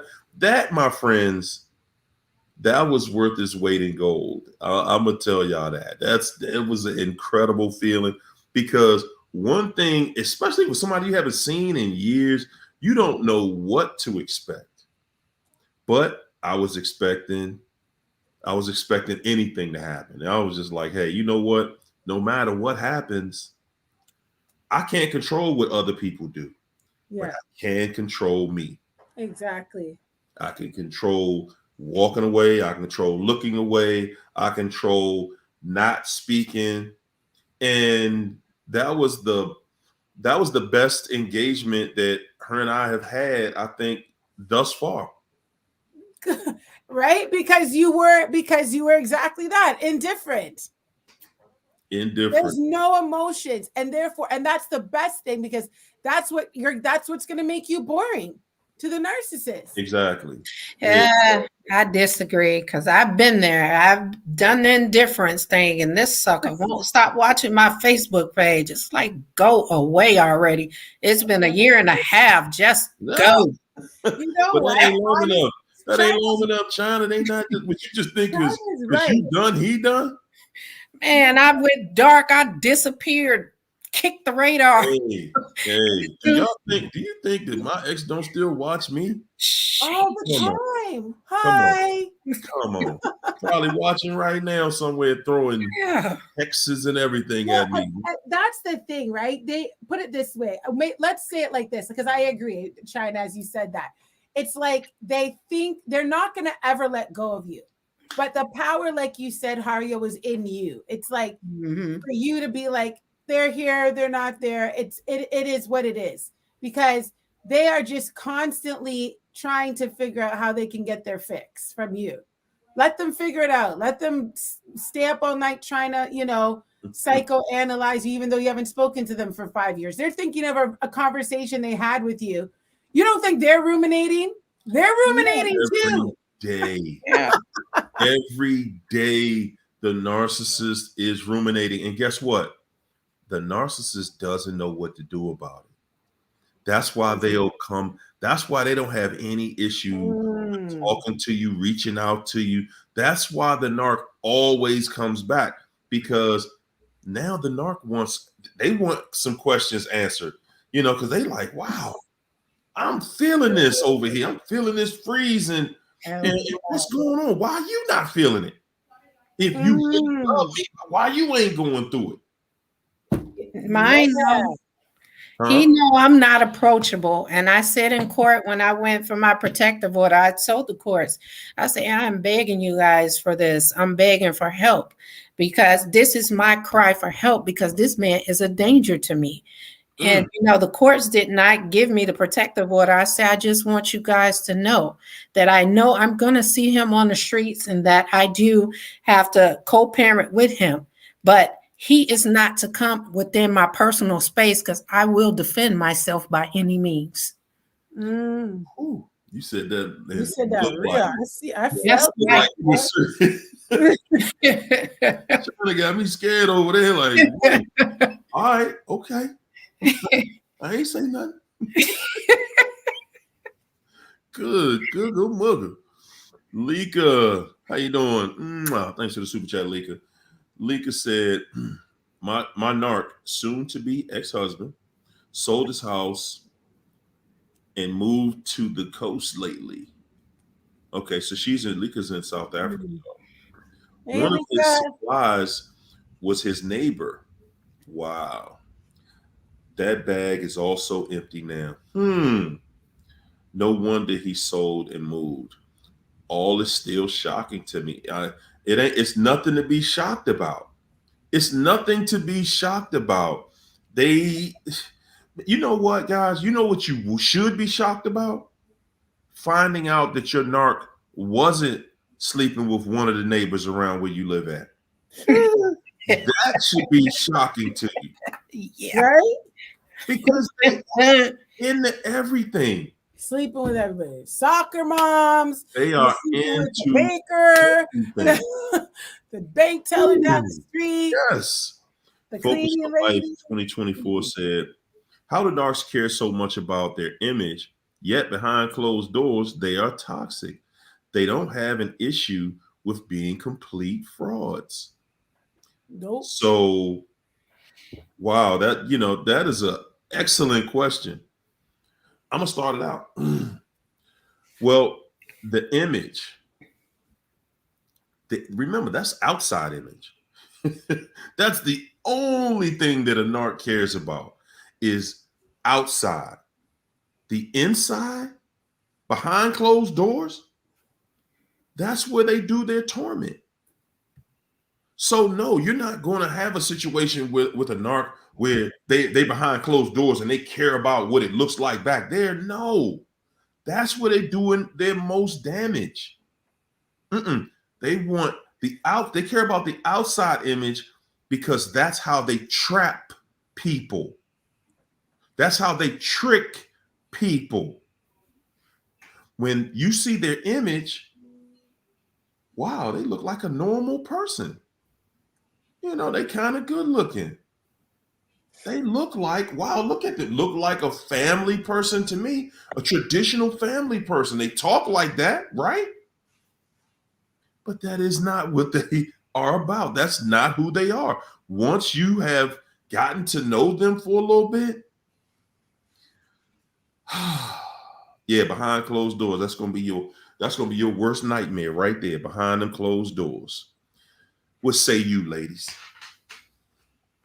Well, they don't, just to the second part that says they don't have an issue with being complete frauds. Well, this is why, because like Hario said, they have created a public persona that's consistent with their fraudulent character for that particular season of life. So for instance, they don't have that conscience like you and me do. They don't go to sleep at night and say, I was kind of dishonest today. I probably should change that tomorrow. No, this is about survival. The life of a narcissist isn't about relaxing and enjoying, like, your family and building and goals and, bucket lists and stuff like. They're in perpetual survival mode, running from their true selves. Come on. They're finding solace. They're finding companionship in a fake persona where they can seemingly look like they're connecting, but they're not connecting. They're not connected at all. They're not connected up here even. They're not connected. So they're finding, like how you put a cell phone in a charger, you are the charger. They are the cell phone. They're trying to find power and a power source. And so they need to plug into you. And when their battery starts to lower, there's malfunction, they need to go purchase another charger. And I don't know about you, but when my iPhone charger bust, that was my first one. And some of you were the supply for 20 years, 25 years. And now they can't get the original charger. So they go to the dollar store and keep buying cheap chargers. Is that a good analogy? And for however long that it will give them power. Mess with their phone, mess with that charger. So they're always trying to get the power source, the supply that will give them the most energy, the most inspiration for what to do next in terms of scheming, the most, accolades, whatever it is they're looking for to survive. And the funny thing is, and Haru said it before, in their pursuit of survival, the Bible says the wages of sin is death. And all they're doing is building up death in their lives. And meanwhile, it's an oxymoron, because as they're trying to survive, they're actually running closer to death. You know, I disagree that they all care about image, because I know quite a few that don't care about what people on the outside think. They do what they do. They run amok and don't give up. They do drugs, don't care. They abuse you, they don't care. And they'll tell you, oh, yeah, everybody says I'm evil. I ruined a lot of lives. Oh, that's something to be proud of. Oh, okay. Oh, my God. You know, we ain't hanging around them. At all. When somebody come up to you, I'm saying you got to think about the mindset that you had to be in to deal with somebody that told you openly at the beginning, I'm toxic. Yeah. People call me the devil. You keep dealing with somebody like that. Yeah. You might have to go deserve. You might have to go sit on somebody's couch after that, because boy, oh boy, you asking for it. Like, like I don't even want a normal relationship. I just want somebody that's gonna come in here and act a total, They know they can't fool me. That's why I call it out, and they just like, oh yeah, I'm toxic. I'm this, I'm that. They just come out and say it, because they know they ain't gonna see me again. And this is the thing. Some of these, okay, we have the covert narcissist and you have the overt narcissist, right? So you are, sometimes these narcissists will tell you the ugly truth, because sometimes it still creates an attachment where the person's like, it's kind of like, who watched Silence of the Lambs? You know, when Jodie Foster is kind of intrigued at the fact that the serial killer is like revealing stuff to her. And you almost feel like it's a challenge depending on the type of empath you are. So some people are like run, and some people are like, well, he talked to me, or she opened up to me. No. And she told, and they said they were toxic. I was like, no, like, you're not toxic. Why are you talking so negative about yourself? Come on, you know people like that.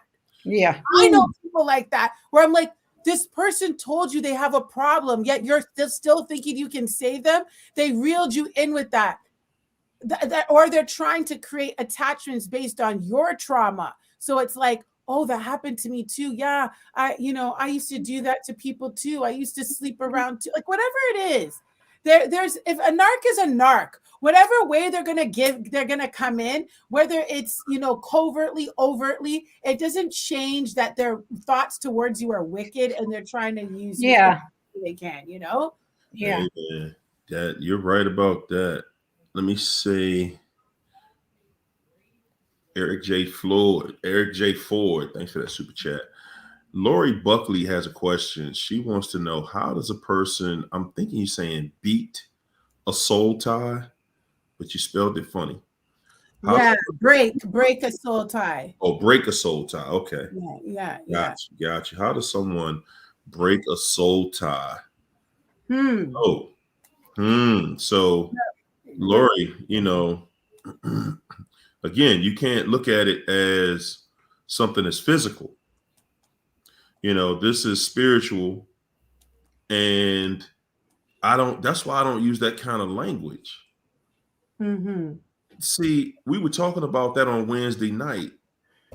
A narcissist has taken credit for creating this language that we use in here, like soul ties and stuff like that, because he knew what that's going to do to your mind and how you receive different things. He knew it. So it's the trap that's inside the trap. You're like, okay, I'm on the right path now. That's how the devil comes to get you. The devil said, I'm gonna come get you in a straight path. Yes. Soul tie.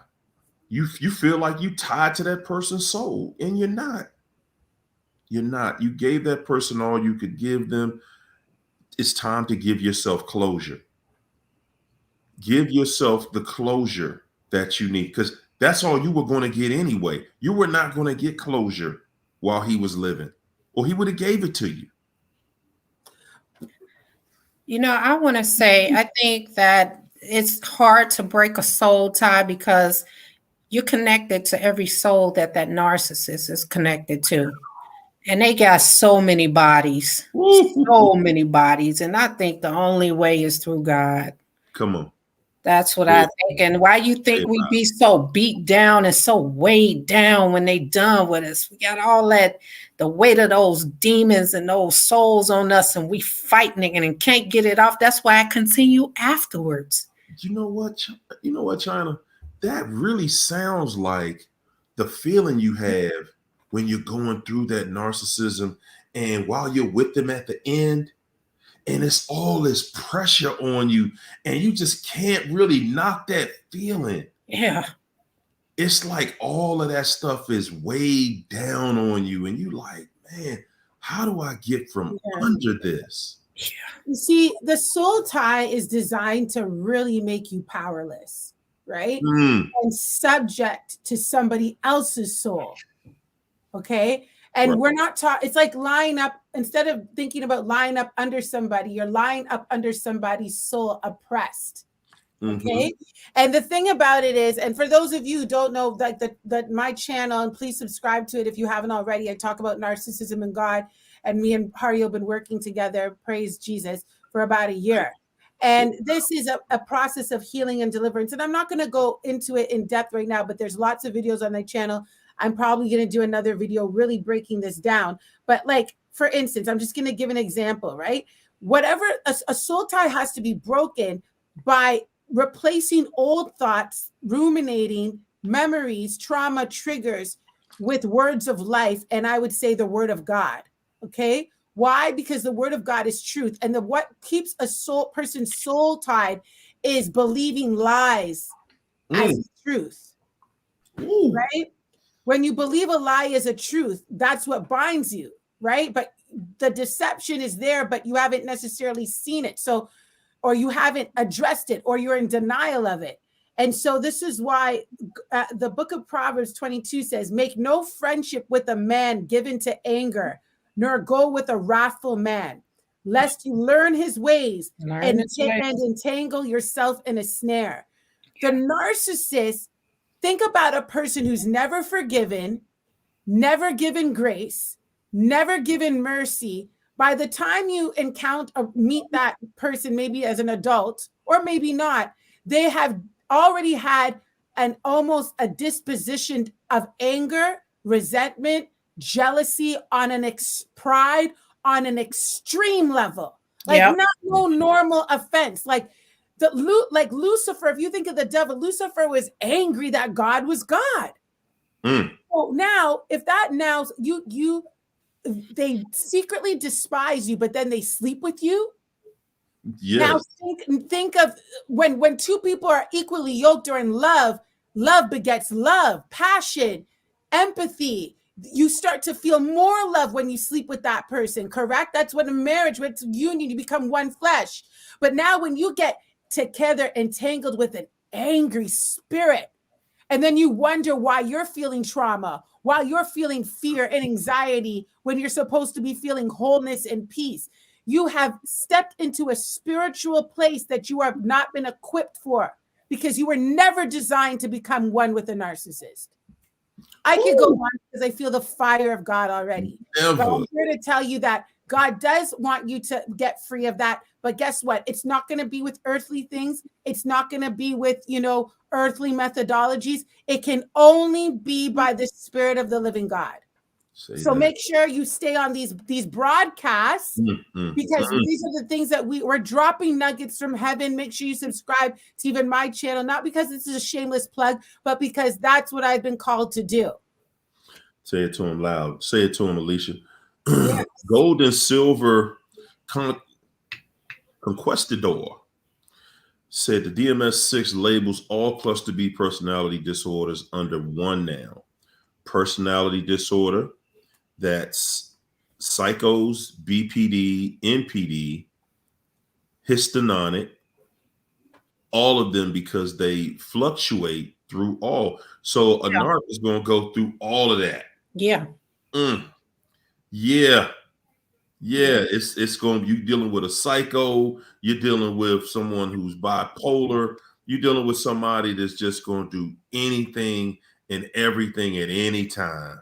Yeah. Come on. Mm.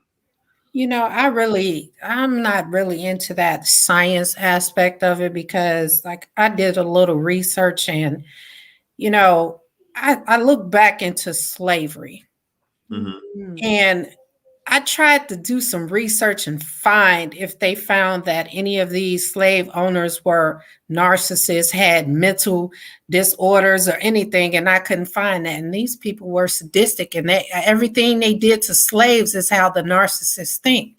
So how can you not put a label on them, but you can label the people who do less than them as a mental disorder? Slave owners had an agenda. Come on. They saw us as property. They branded us. Yes. They amputated us. Come They on. took our babies and sold them. We run away. They kill us. You know what I'm saying? They did all these things, and they felt entitled to us. Yes. We were the property. So that tells you that, again, that the word narcissist is code word. It's a code language. Yes. We're dealing with devils. You're dealing with devils. It's Period. certain things that you could only say that the devil would do. Yeah, for sure. Who would come into your life to try to change your God? Come on. You do that. Come into your life and literally take your life and put you in a situation, put you in a condition, and destroy everything of your past, everything about you, everything around you, and just use it for their own sick, sadistic purpose. That's the devil. Right. That ain't no, well, it was just a human thing. And I'm saying, and the thing about it is, it's not even just, see, we get tripped out about it's being one race, and it's not. All races did it. Yeah. True. So it looks like, oh, well, no, just this race did it. No, they ain't the only devils out here. Yeah. There's devils throughout every race. That's another way that the devil hides himself. Yeah. And you know what? And I'm glad you brought that point up, because it shows us how being able, when you have your mind set in one direction and you're just thinking about, it's just these people right here. You know what I'm saying? And if they can make you just look at all white people as all of y'all just devils, if the devil can trick you like that, then you'll never see devils of the black race or For sure. race or any other race. For You'll sure. never see it because you're so focused, laser focused on this is being the devil. No, I said it before. I'm gonna keep saying it. We keep looking at the devil as a person, and the devil is a spirit. Yes. It's a spirit. Whoever did that kind of work, we see this kind of work being done right now throughout different communities. You see drug abuse. You see people killing people. You see people doing the devil's work. Yeah. The devil is a spirit, y'all. It's a spirit. And anybody and everybody that you see doing that work, that's who you got to recognize as, oh, that's a devil. Everybody doing that work. Because again, once you start to looking at it like it's just one set of people, or it's just those people, man, that's where we get lost. And once you get caught up into that division, somebody else can lead your mind into thinking these other things. You know what I'm saying? But no question, us, the things we dealt with during slavery, what else could you say? Who thinks like that? Who thinks that this person right here and every child that they bear will be my property? Personal. But see, and then they'll think about it like this. That's what's going on right now. Yeah. On a much larger scale. This devil now want to control everybody on the planet, trying to downsize the planet and downsize the population, man. We dealing with some real devils out here. Yeah. And again, the way the devil, all the devil wants to do is make sure we are confused, make sure we looking at other things. We're looking at other things. Oh, no. It's these people right here.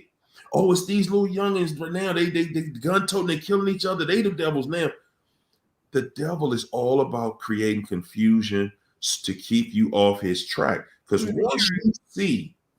once it's revealed to you who really is pushing these buttons out here, that the person who's pushing the button, and I said the person, it's a people, it's a mindset.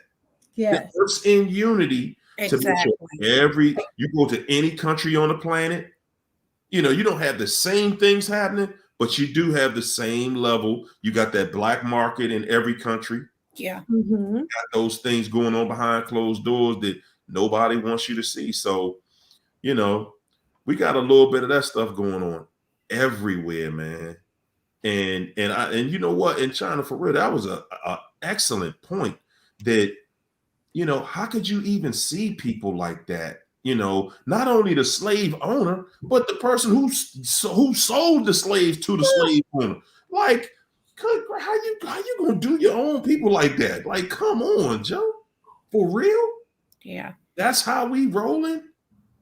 Like, you gonna put somebody and every time they need somebody, hey, sell them some more, because that's how the stuff really was going down. But when we not locked in, we not in unity, in unison with God, it's showing us that God has given us free will. Yeah, that's just my doing point. anything with it. We showing that really free will ain't something we can really control. It's not something we really worthy of having. Mm-hmm. Because look at how far out of order we are out here. Hey, y'all. Hey, I'm gonna jump out. We're gonna jump on out of here. I know I've held y'all up late tonight. Okay, Lika. Thanks for that super chat, Lika. Lika said at work, his nickname was Lollies. A while ago, I found out the name of a pub in town to pick up ladies is Lollies. Whoa. Oh boy. He got code names. Man. The story. That's why I say, man, just leave them alone and keep it moving. Because the story never gets better. If the longer you stay with the narc, I promise you, all you're gonna have is years and more stories that's worse than the last story.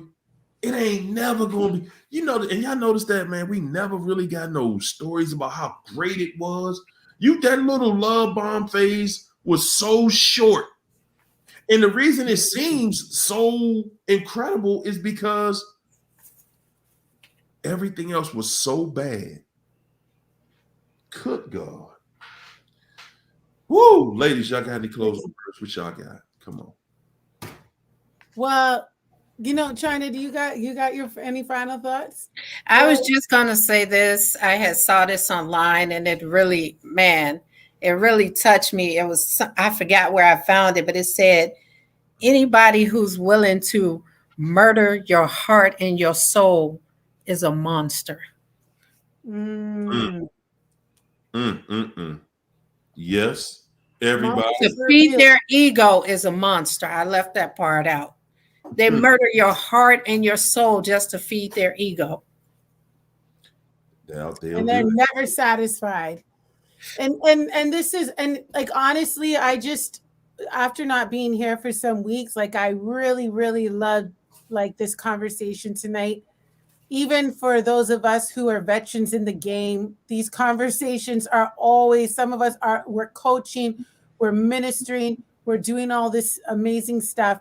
But let me tell you, we are still growing. Like, Hario, just to hear your testimony tonight, going to this monumental moment in your life and seeing how far you've come. I think it's amazing when you can put all this stuff in the test, even if it's 5 years, 10 years, 15 years the road. This journey is real. And so I celebrate both of you, China as well. I love seeing you guys huddle. Amazing tonight. Leica's just like I see another super chat. I know we're gonna get to it. I just want to invite you guys over to my channel for the overflow after this. We're going to the overflow tonight, y'all. It's been a while. We got the overflow back. She's gonna put the link in the chat. Exactly. Y'all. Whatever you're suffering from tonight, no matter how big, how small, listen, God wants you to be set free. And that's what we're doing. It's Friday Night Live, baby. Let's do it. Make sure you subscribe. Man, I'm loving it. I love you guys too. I'm responding to the comments. I love you guys as well. Yes, awesome. Indeed. Yes, indeed. Listen, Lika said, Jesus, I asked for forgiveness for a sexual affair with Peter. The piece of me that I gave to Peter, I take back. And the piece that Peter gave to me of himself, I give back. I proclaim the soul tie that was between me and Peter, null and void in Jesus' name. Hallelujah. Null and void. She just announced that. That's what, okay, guys, for those of you who are struggling, look what she did. She sowed a seed. Then she renounced. She renounced it. You got to say with your mouth some serious proclamations and declarations to serve the devil notice, and then you got to live by it. And then you got to allow the peace of God, the grace of God to overflow, no pun intended, your life, and just ride the wave and believe by faith that it's been broken, because the devil will try and trick you like maybe at 6 days from now. But you got to remember that you renounced, and that devil has got to go in Jesus' name. Got to go. Got to give it up. That was powerful right there, Lika. Lika said, I'm giving that person back what they had, what it is. You ain't got no more power over me. And we are done with it. Rosie Sampson, thanks for the super chat, Rosie. Rosie said he made a fake Facebook page, sent me a friend request just so I can see his baby. Wow, he had with the girl that he ran and married, trying to make me jealous. 4 years later. That's crazy. He's still reaching out, and he married. That's all I'm saying, y'all. We be thinking that marriage means something to them. He married to somebody, still trying to reach out, still trying to get with her. Oh yeah, here go my new baby. Ain't you jealous? Yep. Can I say this? That's why it's important not to go back, because that right there alone is just telling you where his mindset is. And right now, I'm experiencing my soon-to-be ex-attorney is a narc as well. And I'm watching them. They stop at nothing to win. They will destroy their careers to win. And I have so much stuff that this man has lied about, emotions he lied. I can't wait till this over. I'm ending his career. It's over. And he know it. Goodness gracious. That's what I'm saying, y'all. When you're trying to get out, everywhere. It just... I feel like I'm divorcing the attorney. It just don't stop, man. It just don't stop. We're praying for you. We're praying for you, China. Like it's not kidding.